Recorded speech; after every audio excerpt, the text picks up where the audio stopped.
할렐루야, 좋은 주말 아침입니다. 오늘 하루도 주님 앞에 기도함으로 또 말씀으로 시작하는 모든 성도님들을 환영하고 축복합니다. 기도하겠습니다. 사랑과 은혜가 많으신 아버지 하나님 감사합니다. 주님께서 오늘도 우리에게 이 축복된 하루를 시작하게 해주시고 주님 앞에 말씀으로 기도함으로 나아갈 수 있게 정말로 감사드립니다. 하나님, 이 시간 우리들의 삶을 축복하여 주시기 원합니다. 우리들의 삶을 인도하여 주시기 원합니다. 우리가 다른 세상의 어떤 가치보다 하나님을 더욱더 귀하게 여길 줄 알며 어떤 세상의 가르침보다 하나님께서 우리에게 주신 그 말씀을 우리 삶의 최우선으로 삼아 살아갈 수 있도록 주님 도와주시옵소서. 그 지혜를 기도를 통하여 또 오늘 말씀 나눔을 통하여 얻기를 원하오니 하나님께서 은혜 내려주시옵소서. 예수님의 이름으로 감사하며 기도드립니다. 아멘. 오늘 함께 은혜 나눌 말씀은 신명기서 9장 25절부터 29절까지의 말씀입니다.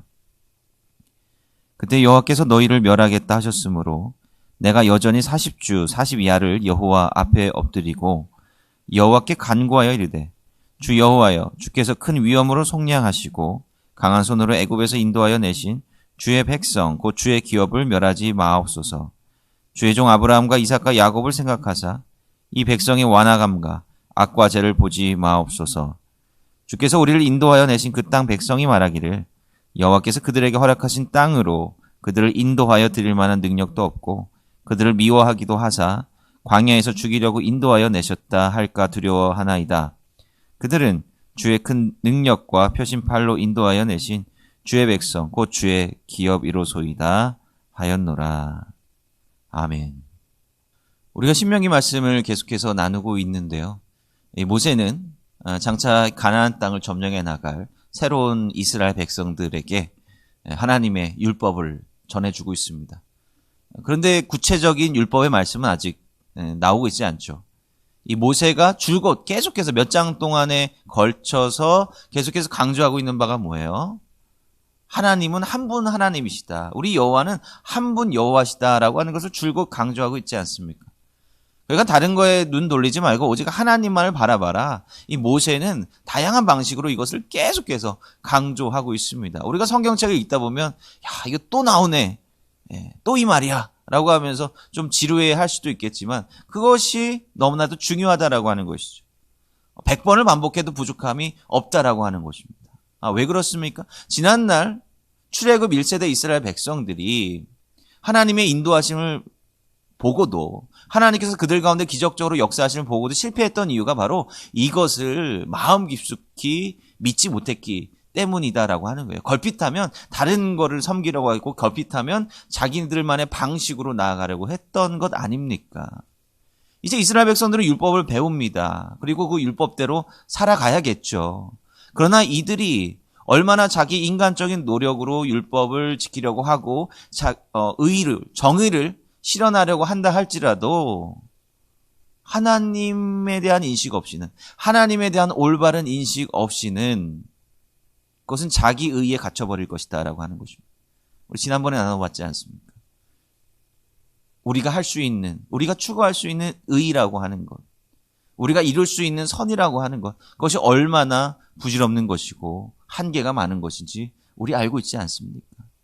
그렇기 때문에 하나님 없는, 한 분 하나님 없는, 절대적인 그 기준이 없는 선함이란 아무런 의미가 없음을 우리는 기억해야 된다라고 하는 것이죠. 사실 우리 신앙인들이 살아가는 세상이 이런 곳 아닙니까? 우리가 살아가는 세상은 자신들이 만들어 놓은 그 규범과 윤리와 도덕, 굉장히 계속해서 변화해 가고 있죠. 고정된 것이 없어요. 계속해서 변화해 가고 영원하지 않은 규범들입니다. 그러나 그 규범들이 영원한 것인 양 우리에게 가르쳐주고 그 뜻대로 살아야 된다라고 강요하고 있는 그 세상 가운데 살아가고 있습니다. 이 세상의 질서 가운데 하나님은 존재하지 않는 것 같아 보입니다. 이런 답답한 세상 속에서, 이런 철옹성과 같은 세상 속에서 우리 신앙인들이 어떻게 살아가야 될까요? 우리 신앙인들이 할 수 있는 그 일은 무엇일까요? 모세는 과거 출애굽 1세대 이스라엘 백성들의 죄를 다시 한번 상기시키고 있습니다. 자기 의에 사로잡혀서, 자기 판단에 사로잡혀서 하나님의 뜻대로 살아가지 못하고 자기 뜻대로 살아가려고 했던 이스라엘 백성들의 잘못을 다시금 이야기하고 있습니다. 모세가 십계명을 받기 위해 그 시내산 위로 올라갔을 때 이스라엘 백성들은 황금소를 만들고 그것을 섬겼습니다. 그것뿐입니까? 마사, 기브로 핫다와 그 다음에 다베라와 같은 곳에서 이스라엘 백성들은 계속해서 하나님께 불평불만하고 싸우려고 하고 자기 멋대로 살아가려고 했습니다. 그 범죄했던, 하나님을 따르지 않았던 그 이스라엘 백성들이 그래도 순식간에 하나님의 벌을 받아 멸망하지 않고 그래도 오랜 동안 광야에서나마 삶을 유지할 수 있었던 이유가 어디에 있었느냐. 모세는 요거를 또 얘기해 주려고 하는 겁니다. 이스라엘 1세대 백성들이 순식간에 멸망하지 않고 하나님 앞에 버림받았지 않았던 것은 모세가 그때마다 이스라엘 백성들을 위해서 중보하며 하나님 앞에 기도했었다라고 하는 것입니다. 자신이 했던 그 리더의 역할을 잊지 말아라라고 하는 거죠. 앞으로 그 누군가가 이 새로운 이스라엘 백성들을 이끌고 리더가 돼야 되지 않겠습니까? 그럼 그 리더가 해야 될 일이 무엇이냐라고 하는 것을 모세는 이야기해 주고 있는 것입니다. 리더가 백성들을 위해서 군림해서 권리를 다 누리고 이것이 리더가 아니다라고 하는 거예요. 백성들이 위기에 빠졌을 때 그들을 위해서 40일 낮밤을 줄곧 금식하면서 기도했던 자신의 이야기를 하면서 이것이 바로 신앙적인 리더의 모습이다라고 하는 것을 보여주려고 하는 것입니다. 한 사람의 지위가 높아지면 높아질수록 영향력이 커지기 마련입니다. 어느 회사에 어떤 사람이 신입사원으로 입사했습니다. 그 신입사원으로 막 입사했을 때 할 수 있는 일이 얼마나 많이 있겠어요. 그죠? 그리고 어떤 일을 맡아서 할 때 실수를 한다 할지라도요. 그 신입사원이 맡은 그 일은 전체적인 규모로 볼 때 그렇게 크지 않은 일일 것이고 그러다 보니까 실수를 하고 또 망친다 하더라도 그렇게 회사에 큰 타격은 없을 것입니다. 그리고 주변 선에서 쉽게 무마될 수 있는 그런 일일 것입니다. 그러나 그 사람의 직급이 점점 높아져요. 직급이 점점 높아질 때마다 그 사람이 맡는 일도요. 영향력이 큰 일을 맡게 될 것입니다. 그 일에 실수한다거나 실패를 하면 그만큼 그 실패 때문에 영향받는 사람은 점점 많아지겠죠. 만약에 그 회사의 사장의 자리, 대표에까지 올라갔습니다. 그 자리에 올라섰을 때 그 사람의 말 한마디는요. 그 사람 자신으로서는 아무렇지 않게 내뱉을 수 있는 그 말 한마디가 어쩌면 회사의 운명을 좌우할 수도 있을 정도로 그렇게 큰 영향력이 생기기 마련입니다. 사람은 달라지지 않아요. 신입사원으로 입사했을 때 그 사람하고요. 나중에 훗날 대표가 됐을 때 그 사람은 동일한 사람이에요. 다른 사람이 아니죠. 그런데 뭐가 달라졌죠? 그 사람의 질적인 위치가 달라졌다라고 하는 거예요. 신입사원 시절이었을 때 그 사람의 위치, 그다음에 대표의 자리에 올라선 그 사람의 위치는 질적으로 완전히 뒤바뀌어져 버렸다라고 하는 거예요. 그리고 그 높은 자리에서 그가 미치는 영향력은 이전과는 상상할 수도 없이 커져버렸다라고 하는 것입니다. 여기서 잊지 말아야 될 것이 있습니다. 무엇이 바로 책임이다라고 하는 거예요. 신입사원 시절 때는 내 한 몸 적당히 잘 건사하면 되는 것이지만 높은 지위에 올라가면 올라갈수록 내 질적인 지위가 변화되면 변화될수록 내가 생각하는 결정 때문에 거기에 영향받는 사람들은 훨씬 더 많아져 갈 수 있다라고 하는 것입니다. 그러면 어떻게 해야 되겠어요? 책임의식을 가져야 된다라고 하는 거예요. 아무 생각 없이 이렇게 하면 되겠지 저렇게 하면 되겠지 대충 생각하면 안 된다라고 하는 거예요. 옛날에는 대충 생각해도 됐어요. 나의 영향력이 크지 않으니까. 그런데 회사의 대표쯤이나 되고 어떤 조직의 대표쯤이나 되면 내가 어떤 결정을 할 때, 내가 말 한마디를 할 때 충분히 생각하고 고심하고 고민하고 그 일을 해야 된다라고 하는 것입니다. 이것이 리더가 가져야 할 책임감이다라고 하는 거예요. 신앙인은 어떤 존재입니까? 신앙인은 내가 신앙을 받아들이고 하나님께서 주신 그 믿음대로 살겠다고 결단한 이후에 완전히 우리의 삶이, 우리의 존재가 질적으로 변화된 이후에 그 존재를 말하는 것입니다. 우리는 변화된 존재입니다. 이전에 나의 삶은 그냥 내 한 몸 잘 건사하고 그냥 나에게 주어진 삶, 나에게 닥친 그 세상 속의 삶, 그 문제 이런 걸 적당히 해결하면서 그냥 내 주변의 삶만을 신경 쓰며 살았던 삶이라고 한다면요. 신앙인이 된 이후의 삶은요. 이 세상을 위한 책임을 지는 삶이다라고 하는 것입니다. 하나님께서 아브라함을 부르실 때 뭐라고 부르셨어요? 하나님께서 아브라함에게 어떤 복을 주셨습니까? 너를 축복하는 자는 축복을 받고요. 너를 저주하는 자는 저주를 받을 것이다라고 하는 복을 받았잖아요.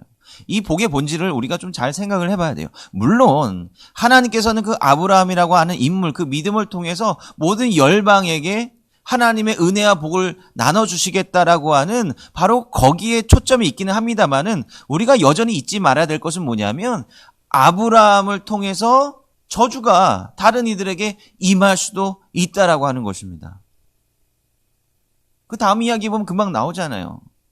아브라함이 살던 가나안 땅에 기근이 들었어요. 여러분 잘 아시는 얘기입니다. 사라와 함께 그 온 가족이 이집트로 갑니다. 거기서 먹을 것이 있으니까 그걸로 가요. 근데 막상 가니까 자기 아내 사라가 너무나도 아름다워서 그 애굽의 사람들이 그 아내를 빼앗고 자신을 죽일까 봐 두려워했습니다. 두려운 마음이 들었어요. 그래서 자기의 아내 사라를 누이라고 속였습니다. 근데 그 사라가 너무나도 아름다워서 그 이집트의 왕인 바로의 귀에 들어갔습니다. 그래서 그 바로가 아브라함한테 많은 재물을 주면서 그 아내 사라를 누이라고 알고 있는 거죠. 그 아내 사라를 자신의 부인으로 취하려고 합니다. 그때 무슨 일이 일어났어요? 하나님께서 바로의 집에 재앙을 내리시잖아요. 저주를 내리시는 거예요. 바로가 왜 저주를 받았습니까? 아브라함 때문에 받은 거잖아요. 아브라함에게 해를 끼치려고 했기 때문에 바로가 저주를 받은 겁니다. 근데 바로가 왜 아브라함한테 해를 끼치려고 했습니까? 바로의 의도는 뭐예요? 아브라함한테 해를 끼치려고 했던 것이 아니에요. 아브라함이 사라를 자신의 누이라고 속였기 때문에 바로는 아무 거리낌 없이 그 사라를 자신의 아내로 삼으려고 했던 것뿐입니다. 그런데 결과적으로는 그게 재앙으로 되어서 돌아왔다라고 하는 것입니다. 하나님의 선택받은 백성, 신앙인 아브라함이 거짓말을 하니까 그것이 돌고 돌고 돌아서 다른 누군가에게 하나님의 재앙이 임하는 과정으로 변질됐다라고 하는 것입니다. 한번 생각해 보세요. 여기서 아브라함의 역할이 뭐예요? 아브라함은요, 복의 통로가 아니라 저주의 통로가 되고 있는 모습 아닙니까? 그 아브라함이라고 하는 그 신앙인을 통해서 하나님의 저주가 엉뚱한 사람에게 임하고 있는 것 아닙니까?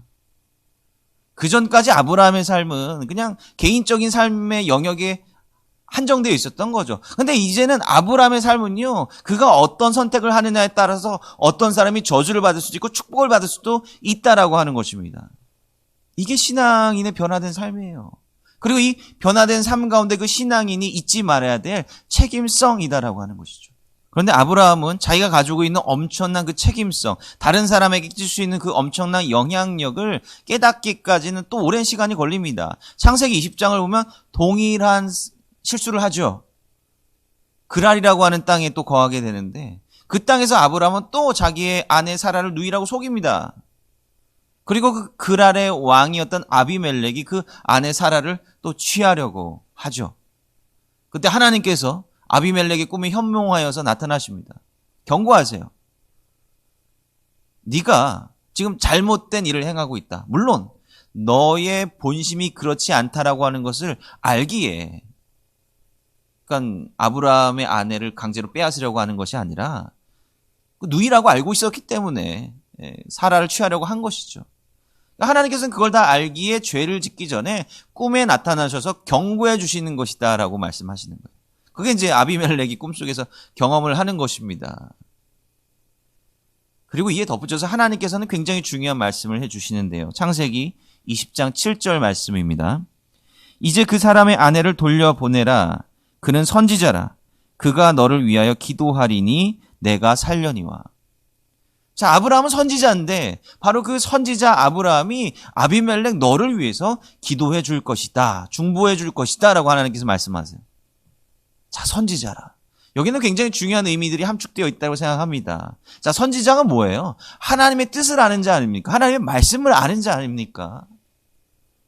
아브라함은 무엇이 옳고 무엇이 그른지 그것을 판단할 줄 아는 사람이었다라고 하는 거예요. 무지한 자가 아니었다라고 하는 거예요. 그럼에도 불구하고 아브라함은 그렇게 행동하지 않는다라고 하는 거죠. 얼마나 망신살 뻗치는 일입니까? 지금 창세기 12장에서 이 파라오의 집에 끼쳤던 것과 마찬가지로 아브라함은 또한 아비멜렉에게 있어 축복의 통로가 아니라 지금 저주의 통로가 되고 있는 것 아닙니까? 아브라함이 잘못한 것이고 그렇기 때문에 아브라함에게 책임이 있다라고 하는 것입니다. 그리고 아브라함은 그러하기 때문에 아비멜렉과 그의 집을 위해서 중보하고 기도해야 할 그 책임을 다해야 된다라고 하는 것이죠. 아브라함이 그 책임을 다할 때 하나님께서는 아비멜렉의 집에 임할 그 저주를 거두시겠다라고 말씀하고 계신 것입니다. 우리가 하나님의 뜻을 아는 신앙이라고 한다면, 우리가 하나님의 말씀에 순종하기로 결단한 그 신앙이라고 한다면 아브라함의 이러한 모습을 우리가 잊지 말아야 됩니다. 신앙인은요, 내 삶만 잘 되고 내 삶만 적당히 평안하면 그건 하나님의 축복이지. 그러면 이걸로 만족해야지. 이것으로 끝나는 삶이 신앙인의 삶이 아니다라고 하는 것입니다. 자신의 삶을 통해, 우리의 모습을 통해서 다른 이들이 하나님의 복을 받을 수도 있고요, 저주를 받을 수도 있다라고 하는 것이죠. 우리는 그러한 존재다라고 하는 거예요. 그리고 결국 중요한 것은 신앙인의 아브라함이 아비멜렉을 위해서 중보하고 또한 기도해 주었듯이 우리 신앙인들은요, 이 세상을 위해서, 나만을 위해서만이 아니라, 나의 가족만을 위해서가 아니라 이 세상을 위해서 기도하고 중보해야 되는 그런 책임을 가진 존재다라고 하는 거예요.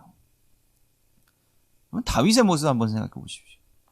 다윗이 굉장히 주님 앞에 신실한 왕 아닙니까? 우리 다 그렇게 기억하고 있죠. 근데 다윗의 일대기를 성경을 통해서 우리가 다시 한번 곱씹어서 보면 그가 왕이 된 것이 정말 축복인지 저주인지 모르겠어요. 그 이전까지, 왕이 되기 이전까지 사울에게서 쫓기면서 기도도 하고 시편도 많이 남기지 않았습니까? 그때 그 다윗은 하나님을 향한 온전히 열망하는 그런 마음이 있었습니다. 그런데 그 다윗의 삶의 변곡점은요, 바로 다윗이 왕이 되면서부터 나타나기 시작해요. 왕은 그날의 통치자 아닙니까? 그날에서 가장 높은 지위를 가진 지도자 아닙니까? 물론 왕으로서 그가 누릴 수 있는 권력도 많고요, 누릴 수 있는 부도 많이 있었겠죠. 다윗은 그것 때문에 눈이 멀어진 거예요. 내가 왕이니까 모든 것을 할 수 있다라고 하는 그 생각을 가진 거죠. 왕이 가진 자리가, 왕이 되었으면 당연히 나의 것을 누려야 된다, 나에게 주어진 것을 누려야 된다라고 하는 그런 특권의식으로 여겨졌던 것입니다. 그 왕이라고 하는 자리가. 그래서 다윗이 어떻게 했어요? 자기의 신복장군 우리야를 전쟁터에서 죽게 하고 그의 아내 밧세바를 가로채지 않습니까? 이게 다윗의 모습이었어요. 왕이 된 다윗의 모습이었습니다. 나단이 와서 그의 모습을 적나라하게 이야기하고 있지 않아요? 가난한 자가 가지고 있는 양 한 마리까지 탐을 내어서 그것을 빼앗아서 자기의 소유로 넣어야 직성이 풀리는 그런 악하고 악한 부자의 모습이 다윗의 모습이다라고 하는 것입니다. 왕이 된 다윗의 모습이다라고 하는 거예요. 특권의식만 있고 권리만 누리려고 하고 자기가 이스라엘 백성을 위해 책임을 다하지 못하는, 책임의식도 없는 그런 형편없는 지도자가 다윗의 모습이다라고 하는 것입니다. 그 이후에 다윗의 삶이 어떻습니까? 다윗의 삶은 평안하지 않았어요. 그 마지막 다윗의 삶은 물론 좋은 점도 있었지만, 훌륭한 점도 있었지만 끊임없는 나라의 내분과 반란에 시달려야만 했습니다. 나라 곳곳에서 다윗의 반기를 드는 사람들이 끊이지 않고 일어났으며, 또 그의 아들, 첫째 아들, 사랑하는 아들 압살롬마저 자신의 목숨을 노리고 반란을 일으키기도 하지 않았습니까? 그리고 또 그렇게 칼날에 자기 아들 압살롬을 또 잃고 말았지 않습니까? 책임을 다하지 못하는 리더가 된 결과 다윗의 그 왕으로서의 삶은 엉망진창이 되어버렸다라고 하는 것이죠. 사무엘하 24장에서 왕으로서의 다윗의 마지막 모습에 대해서 그리고 있습니다. 여기는 여전히 다윗은 문제 많아요. 다윗은 인구조사를 단행합니다. 인구조사를 이루기 위한 목적이 무엇입니까? 바로 왕권 강화를 위한 거예요. 인구를 조사를 해서 군대 숫자를 확고히 하려고 하는 것이고, 또 세수 인구를 확고히 함으로써 나라의 재정을 채우려는 것 아닙니까? 그것이 또 하나님 앞에 또 죄가 되어서 하나님이 이제 이스라엘 백성들에게 재앙을 내리는 거예요. 전체 이스라엘 백성들에게 재앙을 내리는 겁니다. 역병이 도는 겁니다. 다윗이 그제서야 자기의 잘못을 깨닫게 되죠. 자기의 책임을 깨닫게 되는 거예요. 왕위 초기 다윗은 왕이라고 하는 자리가 권력을 누리고 모든 것이 다 자신의 것이라고 한다는 그런 잘못된 특권의식에 사로잡혔죠. 그런데 그 이후에 모든 역경들과 고난들, 그 나라의 우환들을 다 몸소 겪어냄으로써 이제 마지막 때에 이르러서야 리더의 본질이 무엇인가, 리더의 역할이 무엇인지 그거를 절절히 깨닫게 되었다라고 하는 거예요. 야, 나 때문에 내가 잘못돼서 이 나라가 이런 어려움에 처하고 나의 백성들이 죽어가는구나. 이 책임을 이제야 비로소 느끼게 되었다라고 하는 것이죠. 그래서 사무엘하 24장 17절에 보면 다윗이 이렇게 간구합니다. 다윗이 백성을 치는 천사를 보고 곧 여호와께 아뢰어 이르되 나는 범죄하였고 악을 행하였거니와 이 양 무리는 무엇을 행하였나이까? 청하건대 주의 손으로 나와 내 아버지의 집을 치소서 하니라 하면서 다윗이 번제단을 쌓고 제사를 드리는 거예요. 저를 치십시오. 저의 집을 치십시오. 이 백성들이 도대체 무슨 죄가 있겠습니까? 이 세상을 향해서, 그 이스라엘을 위해서 자신의 책임을 통감하고 그 책임을 지려고 하는 것, 이것이 진정한 신앙인이자 지도자로서의 역할이고 본분이었다라고 하는 거죠. 사무엘하 24장 25절에서 이렇게 기록이 되어 있죠. 그곳에 여호와를 위하여 제단을 쌓고 번제와 화목제를 드렸더니 이에 여호와께서 그 땅을 위한 기도를 들으심에 이스라엘에게 내리는 재앙이 그쳤더라. 바로 다윗이 번제단을 쌓았던 이곳이 어디죠? 나중에 솔로몬이 성전 건축하는 그 기록에 나와 있듯이 그곳은 모리아 산이었습니다. 아브라함이 자기 하나밖에 없는 아들을 바치려고 했던 곳. 이 세상을 위해서요. 다윗이 이스라엘 백성들을 위해서 자기의 책임을 다하려고 했던 곳, 바로 그것이 모리아 산이죠. 그곳에 솔로몬의 성전이 들어서게 되는 것입니다. 그곳이 성전산이 되는 것입니다. 그것이 이스라엘을 향한 온 열방을 향한 그 구원 사역을 계획하고 계신 하나님이 임하시는 장소가 되었다라고 하는 거예요. 하나님이 임하시는 곳, 그 성전, 하나님께서 역사하시는 곳, 그 성전산에 나아가는 사람들은 어떤 마음을 갖고 나아가야 되는 겁니까?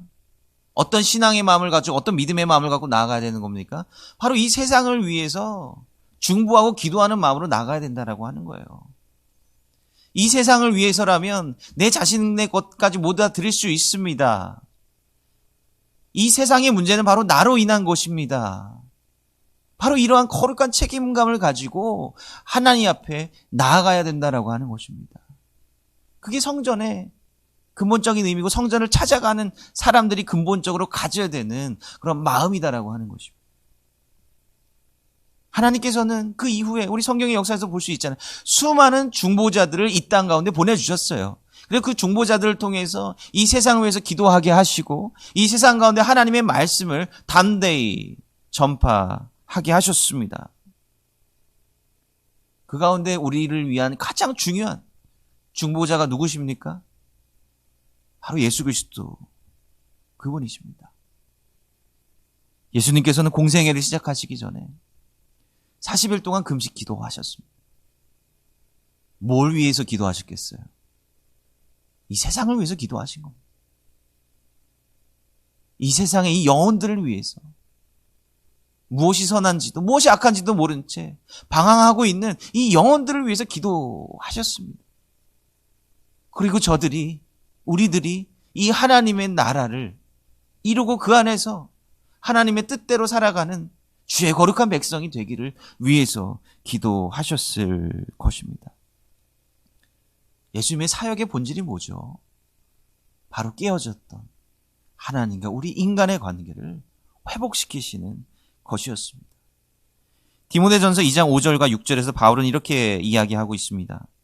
하나님은 한 분이시요 또 하나님과 사람 사이의 중보자도 한 분이시니 곧 사람이신 그리스도 예수라. 그가 모든 사람을 위하여 자기를 대속물로 주셨으니 기약이 이르러 주신 증거니라. 중보가 뭡니까? 중보는 우리가 성경에서 읽어보았듯이 바로 하나님과 사람 사이의 깨어진 관계를 회복시키는 것입니다. 하나님께서 이를 위해서 구약시대 때 많은 선지자들과 많은 하나님의 사람들을 중보자로 보내셨어요. 그리고 근본적으로 이 깨어진 관계를 영원히 해결하시기 위해서, 영원히 화해하시기 위해서 바로 예수 그리스도를 중보자로 이 땅 가운데 보내주셨다라고 하는 것입니다. 우리는 어떤 사람들이죠? 예수님께서 이 땅 가운데 사역하시고 중보자로서 이 사역을 잘 감당하시고 십자가에서 죽으시고 우리 다시 부활하셨어요. 그리고 하늘에서 올라가실 때 우리가 사도행전 말씀도 함께 나누고 있지 않습니까? 거기서 우리가 이미 보았듯이 하늘로 올라가시면서 우리에게 성령을 약속해 주셨습니다. 그리고 그 약속대로 우리에게 성령을 부어주셨습니다. 우리는 바로 그 성령, 중보자잖아요. 보혜사. 그 중보자이신 성령을 우리 삶 가운데 모시고 우리 마음 가운데 모시고 그 성령께서 행하시는 그 뜻대로 행해 나가야 되는 사람들입니다. 쉽게 말하면 뭐예요? 우리가 이제 중보자의 삶을 살아가야 된다라고 하는 것입니다. 이 철옹성과 같은 세상, 변하지도 않을 것만 같은 세상, 점점 더 신앙인으로서 살아간다는 것이 점점 힘들어져만 보이는 이 세상이 너무나도 커 보이고 너무나도 두려워 보이기는 하지만 그래도 우리가 중보자로서 그 사명과 책임을 감당해내야 된다라고 하는 것입니다. 우리가 주님 앞에 부족하지만 중보자로 서 나갈 때 하나님께서는 이 철옹성과 같은 그 세상을 변화시켜 나갈 것입니다. 모세는 이스라엘 백성들의 중보자로서 그 사명을 다 했습니다. 이스라엘 백성들이 하나님 앞에 범죄할 때 그 즉시로 하나님의 처벌을 받아서 다 멸망해버리고 만다면 지금 모세 앞에 서 있는 출애굽 2세대, 광야 세대 백성들도 존재하지 않는 것입니다.